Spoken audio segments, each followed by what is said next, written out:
নমস্কার বন্ধুরা, hi hello নমস্কার। আশা করছি তোমরা সকলে খুব খুব খুব ভালো আছো। আজ সকলকে জানাই ষষ্ঠীর শুভেচ্ছা। অনেকে হয়তো ভাবছো যে ষষ্ঠী কেন, এখন তো দুর্গাপুজো নয়।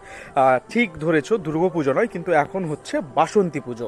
তো বাসন্তী পুজোর আজ হচ্ছে ষষ্ঠী। তো ষষ্ঠীর পুণ্য লগ্নে হবে কি বেলা দিবস।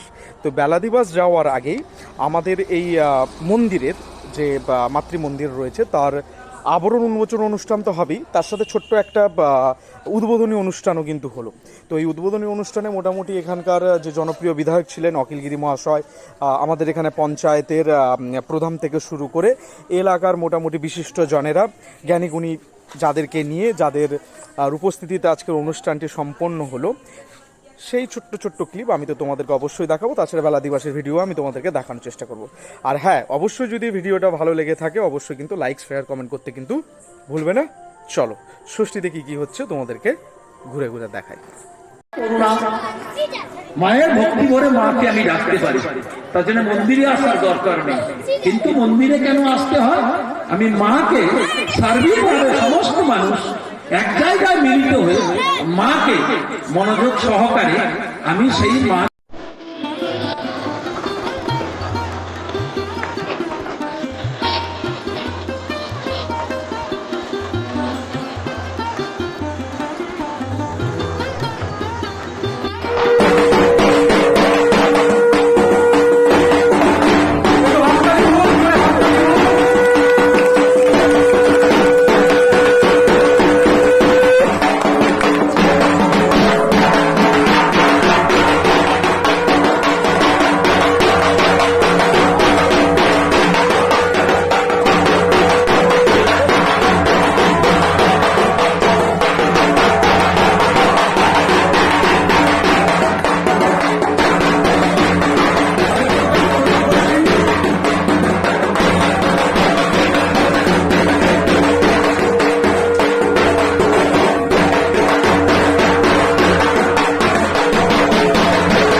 এবার আমরা বেরোবো আমাদের রূপেশ্বর মহাদেব মন্দিরের উদ্দেশ্যে। ওখানে বেলা দিবস হবে, দেখতে পাচ্ছ সবাই রেডি হয়ে গেছে।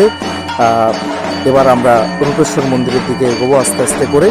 ওখানে পুজোর পর ওখানেই কলা গাছ বা কলা বউ ওখানেই থাকবে। পরের দিন সকালবেলা আবার আমরা ওটা থেকে ঘটোত্তোলন সহকারে নিয়ে আসবো।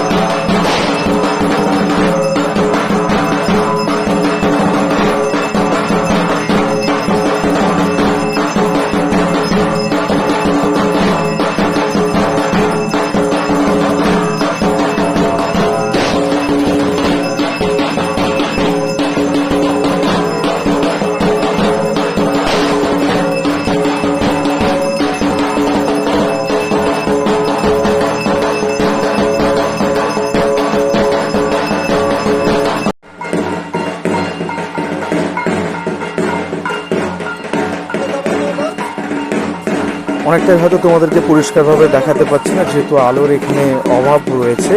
তো যতটা সম্ভব আমি পারলাম তোমাদেরকে দেখানোর চেষ্টা করলাম। এই হচ্ছে আমাদের রূপেশ্বর মন্দির, মানে এটা হচ্ছে মহাদেবের মন্দির আমাদের গ্রামে।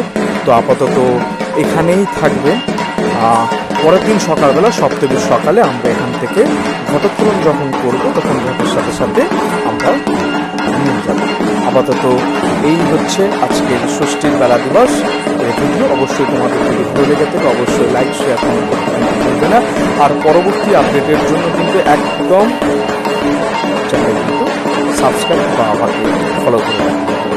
চলো দেখা হবে পরবর্তী।